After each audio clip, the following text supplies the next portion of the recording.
أعوذ بالله من الشيطان الرجيم بسم الله الرحمن الرحيم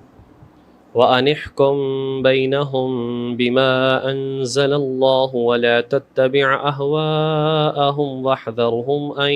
يفتنوك عن بعض ما أنزل الله إليك فَإِن تَوَلَّوْا فَاعْلَمْ أَنَّمَا يُرِيدُ اللَّهُ أَن يُصِيبَهُم بِبَعْضِ ذُنُوبِهِمْ وَإِنَّ كَثِيرًا مِّنَ النَّاسِ لَفَاسِقُونَ صدق اللہ العظیم وَأَنِ احْكُم بَيْنَهُمْ، اور یہ کہ آپ فیصلہ کیجئے بینہم، ان کے درمیان، بما انزل اللہ، اس کے ذریعے سے جو اللہ تعالیٰ نے آپ پر نازل فرمایا ہے، وَلَا تَتَّبِعْ أَهْوَاءَهُمْ، اور آپ ان کی خواہشات کی پیروی نہ کیجیے، وَاحْذَرْهُمْ، اور آپ بچتے رہیے، أَن يَفْتِنُوكَ، یہ کہ وہ آپ کو فتنے میں نہ ڈال دیں، عَن بَعْضِ مَا أَنزَلَ اللَّهُ إِلَيْكَ، بعض ان باتوں کی وجہ سے جو اللہ تعالیٰ نے آپ کی طرف نازل فرمائی ہے۔ فَإِن تَوَلَّوْا، پس اگر یہ منہ موڑیں، فَاعْلَمْ، تو جان لو، انما یرید اللہ، بے شک اللہ تعالیٰ چاہتا ہے، ان یصیبہم ببعض ذنوبہم، یہ کہ ان کے بعض گناہوں کی وجہ سے انہیں مصیبت میں مبتلا کر دے، وَإِنَّ كَثِيرًا مِّنَ النَّاسِ لَفَاسِقُونَ، اور بے شک لوگوں میں سے اکثر لوگ بہت فاسق ہیں، نافرمان ہیں۔ اس سے قبل آیت کریمہ میں بات چل رہی تھی کہ کچھ معاملات یہودی نبی پاک صلی اللہ علیہ وسلم کے پاس لے کر آئے۔ ایک مرد و عورت کے زنا کا معاملہ تھا، بدکاری کا معاملہ تھا۔ وہ لوگ اس لیے لے کر آئے کہ آپ کی شریعت نرم ہے اور آپ جو ہے اس کے حوالے سے جو ہے وہ سنسار کرنے کا حکم نہیں دیں گے، بس تھوڑی بہت کوئی سزا دی جائے، ہلکی پھلکی سزا ہو اور جو ہے معاملہ صاف ہو جائے۔ لیکن اللہ کے نبی صلی اللہ علیہ وسلم نے شرعیت کے مطابق جو ہے وہ فیصلہ فرمایا۔ ان کی شریعت میں بھی سزا یہی تھی کہ سنسار کر دیا جائے، جیسا کہ تورات میں آیت موجود تھی، الشیخ والشیخۃ اذا زنایا فرجموہا البتۃ، کہ جو شادی شدہ مرد و عورت ہوں زنا کر لیں تو انہیں سنسار کر دیا جائے۔ قرآن کریم کے اندر بھی اس کی سزا موجود ہے، لہٰذا اس اعتبار سے اللہ کے نبی صلی اللہ علیہ وسلم نے انہیں وہی فیصلہ فرما دیا، تو وہ اس فیصلے کو قبول کرنے والے نہیں تھے۔ تو آگے جو ہے ارشاد فرمایا، یہ چاہتے ہیں کہ آپ کو فتنے میں مبتلا کر دیں، قرآن و سنت کے خلاف آپ سے فیصلے کروا لیں، لیکن آپ نے ان کے درمیان فیصلہ کرنا ہے تو اسی کے مطابق کرنا ہے جو اللہ پاک نے نازل فرمایا ہے۔ دیکھیں، ایک تو یہ حکم جو دیا گیا ہے یہ دراصل ان غیر مسلموں کے حوالے سے ہے جو کہ مسلمان حکومت کو قبول کر چکے ہوں اور اس کے تحت بے شک غیر مسلم بن کر رہتے ہوں، لیکن مسلمانوں کے قوانین کے مطابق زندگی گزارتے ہوں، اس ملک کے قوانین کے مطابق زندگی گزارتے ہوں، جنہیں ذمی کہا جاتا ہے، ٹیکس ویکس دے کر یہاں پر رہتے ہوں،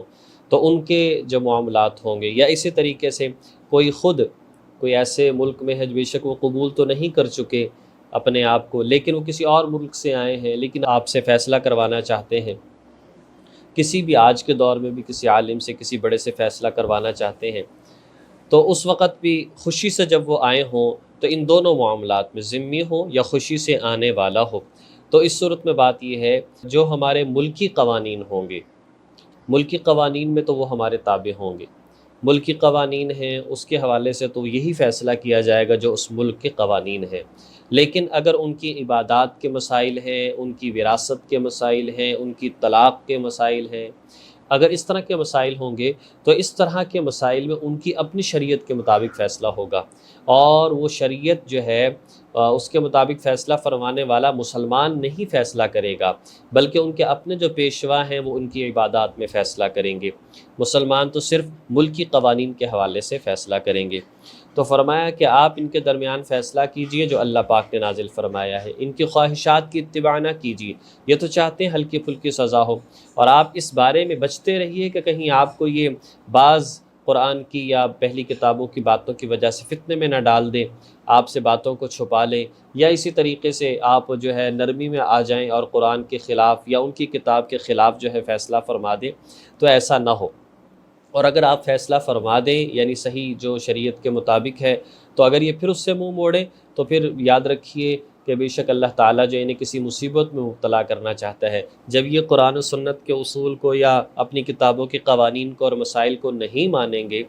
تو پھر ظاہر ہے کہ ان گناہوں کی وجہ سے ان پر پریشانیاں آئیں گی، اور جیسا کہ ہوا یہودیوں کے ساتھ، اتنے گناہوں ہی کی وجہ سے بندر اور خنزیر تک بنا دیا گیا، نعمتیں چھین لی گئیں، اتنی بڑی بڑی نعمتیں ان کو عطا فرمائی تھی لیکن چھین لی گئیں، اور آخرکار جو ہے جب نہیں باز آئے تو پھر انہیں جلا وطن کر دیا گیا، اور مدینہ منورہ سے، مکہ مکرمہ سے، سب جگہوں سے ان کو جو ہے بھگا دیا گیا۔ بعض اس لیے فرمایا کہ تمام گناہوں کی سزا دنیا میں نہیں ملتی، بعض کی کبھی کبھی ملتی ہے تاکہ انسان متوجہ ہو جائے اور رجوع کر لے اور اللہ کی طرف لوٹ آئے، جھنجھوڑا جاتا ہے انسان، تو سارے گناہوں کی سزا نہیں ملتی، آخرت میں ہر ایک گناہ کی سزا ملے گی۔ اور اکثر لوگ جو ہیں وہ نافرمان ہیں، دنیا میں دیکھا جائے تو اگر آبادی جس اعتبار سے ہے تو مسلمان بہت تھوڑے ہیں، جہاں پہ پہلے ایک بات بیان کی جاتی تھی کہ 5 ارب جو ہیں وہ لوگ ہیں تو 1 ارب مسلمان ہیں، تو 1 ارب مسلمان ہیں، تو جو ہے زیادہ لوگ جو ہیں وہ نافرمانی ہی کی زندگی گزارتے ہیں۔ آگے ارشاد فرمایا افحکم الجاہلیت یبغون، بھلا کیا یہ جاہلیت کا فیصلہ کرنا چاہتے ہیں؟ کیا یہ فیصلہ کرنا چاہتے ہیں جاہلیت کا؟ یبغون چاہنا۔ ومن احسن من اللہ حکما لقوم یوقنون، بھلا اللہ تعالیٰ سے اچھا فیصلہ کرنے والا کون ہو سکتا ہے؟ لقوم یوقنون، اس قوم کے لیے جو کہ یقین رکھنے والے ہیں، یعنی جو لوگ یقین رکھنے والے ہوں ان کے لیے اللہ سے بہتر فیصلہ کس کا ہو سکتا ہے؟ اگر اللہ کی ذات پر کامل یقین ہو کہ اللہ ہمارا خیر خواہ ہے تو واقعتاً اللہ پاک سے بہتر جو ہے کوئی فیصلہ نہیں کر سکتا۔ یہ تو تھا اس آیت کریمہ کے حوالے سے چند باتیں اور اس کے حوالے سے تھوڑی سی تفسیر۔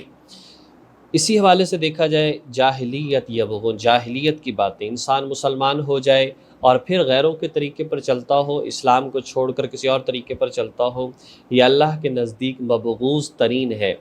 حدیث مبارکہ میں آتا ہے کہ 3 لوگ بڑے ہی مبغوض ہیں، اللہ بڑا ان پر غصے ہوتا ہے اور بڑا ہی وہ اللہ کا نافرمان ہے۔ نمبر 1 حرم پاک میں گناہ کرنے والا، نمبر 2 اسلام قبول کر چکا ہے اور پھر جاہلیت کے طور طریقے اپناتا ہے، غیروں کی مشابہت اختیار کرتا ہے، نمبر 3 کسی کو ناحق قتل کرنے والا، یہ قاتل، تو یہ لوگ مبغوض ترین ہیں، اللہ انہیں پسند نہیں کرتا۔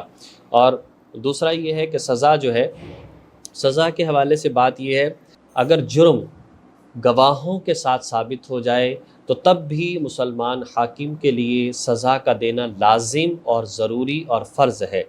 اور اگر مجرم خود اقرار کر لے اس صورت میں بھی سزا کا دینا لازم، فرض اور ضروری ہے۔ اور اگر ان حدود کے اندر تھوڑا بہت شبہ پایا جائے، کچھ لوگ کچھ کہتے ہیں اور کچھ کہتے ہیں، تو اس اعتبار سے جو ہے سزا جو ہے وہ ثابت نہیں ہوگی، پھر یہ بس اس کا معاملہ اسی پر چھوڑ دیا جائے گا، اللہ سے توبہ کر لے، یا بہرحال آخرت میں پھر دیکھا جائے گا۔ اور اللہ کے نبی صلی اللہ علیہ وسلم کے ساتھ یہ واقعات پیش آئے، حضرت معاذ اسلمی رضی اللہ تعالیٰ عنہ، گناہ تو ہو جاتا ہے انسان سے، گناہ ہو گیا، پھر احساس ہوا، اللہ کے نبی کے پاس حاضر ہوئے، کہا جی مجھ سے گناہ ہو گیا ہے، آپ نے چہرے کو پھیر لیا، دوسری طرف سے آئے، پھر چہرے کو پھیر لیا، تیسری طرف سے آئے، چہرے کو پھیر لیا، چوتھی طرف سے آئے، جی مجھ سے گناہ ہو گیا، مجھے سزا دلوائیے، مجھے پاک کیجیے۔ تو اللہ کے نبی صلی اللہ علیہ وسلم نے پوچھا یہ پاگل تو نہیں ہے، یہ دیوانہ تو نہیں ہے، یہ نشے میں تو نہیں ہے؟ کہا جی کہ ایسی کوئی بات نہیں ہے۔ تو فرمایا جاؤ پھر اسے جا کر سزا دو، تو لہٰذا انہیں سنسار کر دیا گیا۔ اسی طرح ایک عورت تھی امرأہ غامدیہ، ان کے ساتھ یہ معاملہ تھا، تو اسی طریقے سے وہ بھی آئیں اور فرمایا، آپ نے فرمایا جاؤ ہو سکتا ہے تم حاملہ ہو، وہ چلی گئی، پھر کچھ عرصے کے بعد بچے کو لے کر ہی فرمایا نہیں اس کا حق ہے 2 سال دودھ پلاؤ، دودھ پلاتی رہی، پھر اس کے بعد 2 سال کے بعد، یعنی یہ تڑپ تھی، ورنہ تو انسان کے اندر سے احساس ختم ہو جاتا ہے، لیکن یہ عظیم لوگ تھے، انہوں نے مثالیں ہمارے سامنے جو ہے وہ پیش کر دی ہیں۔ تو اس واقعے کے اندر بھی آتا ہے جب وہ یہودیوں کے ایک مرد و عورت تھے، ان کو جب سزا دی جا رہی تھی، جب عورت کو پہلا پتھر لگا تو مرد جو ہے وہ اس کے اوپر لیٹ گیا کہ اس کو پتھر نہ لگے، اور آخر کار ان کو پتھر مارے گئے، پھر مرد پر لگتے رہے وہ ختم ہو گیا، پھر عورت کو لگتے رہے وہ ختم ہو گیا، تو اس طریقے سے سزا دی گئی۔ تو شریعت کی جو سزائیں ہیں ان کے اندر نرمی نہیں ہے، اس لیے کہ یہ ہوتی ہی اس لیے ہے تاکہ جرائم کو ختم کیا جائے لوگوں کے بھلے اور فائدے کے لیے۔ تو ساری بات کا خلاصہ یہ نکلا، قرآن کے ہوتے ہوئے، حدیث کے ہوتے ہوئے، اور ان کی حفاظت کے ہوتے ہوئے، صحابہ کی مبارک زندگی کے ہوتے ہوئے ہمیں کسی اور طرف نہیں دیکھنا چاہیے، اور اپنے ہر معاملے کے اندر، وہ کمانے کا معاملہ ہو، وہ رزق کا معاملہ ہو، وہ عبادات کا معاملہ ہو، وہ تربیت کا معاملہ ہو، وہ لڑائی جھگڑوں کے معاملات، تو ہر موقع پر شریعت کو دیکھنا چاہیے اور شریعت اس کا حل تلاش کرنا چاہیے۔ اسی میں ہماری بھلائی ہے، اسی میں ہماری خیر ہے، اور اسی میں ہماری کامیابی ہے۔ اللہ پاک ہمیں ان باتوں کو سمجھ کر عمل کرنے کی توفیق نصیب فرمائے۔